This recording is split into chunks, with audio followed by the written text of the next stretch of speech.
Hey guys, this is a collaborative video with Betterment Boss. He makes amazing videos quite similar to mine. So please check him out after this video. One of the biggest fears in an adult's life is experiencing financial hardship. While many individuals are very good with their money, there are others who lack financial literacy and commonly commit financial faux pas. These financial blunders, often referred to as financial sins, lend their name from the Christian teachings of the 7 deadly sins. In this video, I will outline what these 7 financial sins are and how you can avoid committing them. Sin number 1, greed. Greed is the desire for more than you need and is a critical sin to avoid committing. We live in a world of excess, and it can be hard for some people to delineate their wants and needs, causing overspending and ultimately the accumulation of debt. This accumulation of debt puts strains on the lifestyle you can lead and can put pressure on your relationships, making it a sin to avoid at all costs.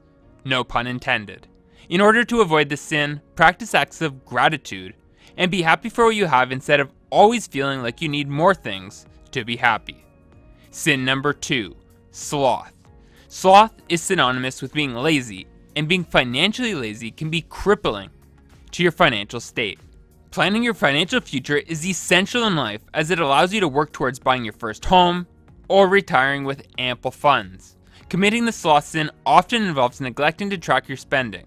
This is an inexcusable act with all the apps and tools available that can track your spending down to the last penny. To avoid this sin, build a financial plan and actively track your expenditures to ensure you are living within your means.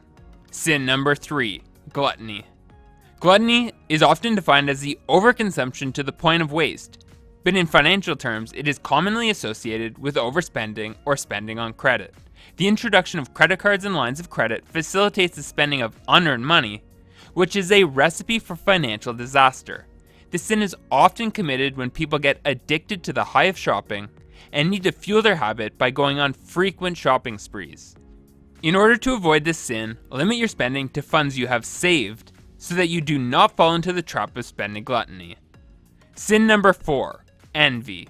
Envy is the desire to have what others have, which is commonly referred to as keeping up with the Joneses. While this phenomenon has always existed, this issue is exacerbated by the rise in social media popularity, which acts as a highlight reel, leaving us with constant feelings of envy and the fear of missing out. As a result, many individuals spend money to have the same experiences and glamorous products as their friends and the social media influencers they look up to.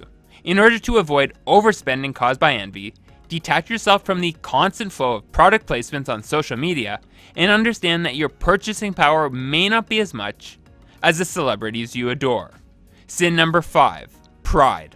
Having pride in oneself is an admirable trait, but this trait can often land you in trouble. Many people pride themselves on always owning the newest gadgets or having the nicest wardrobe.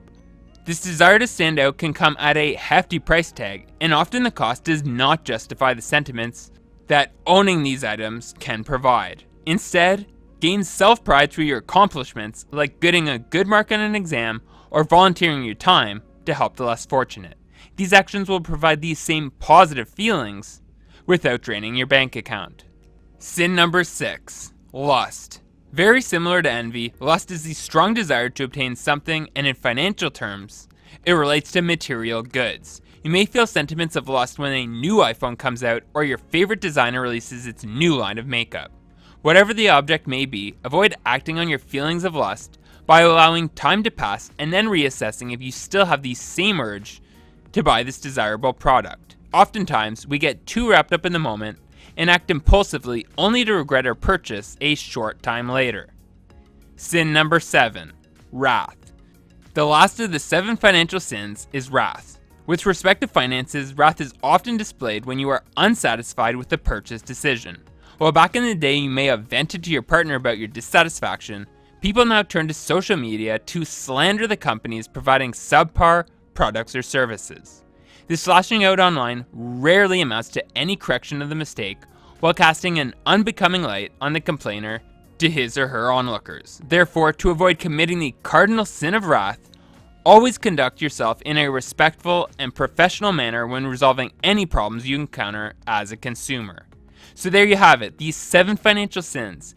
their root causes, and how you can avoid them to ensure you never have to experience financial hardship for as long as you live. Thanks for watching. If you enjoyed this video, please comment, share, and subscribe for more informative content.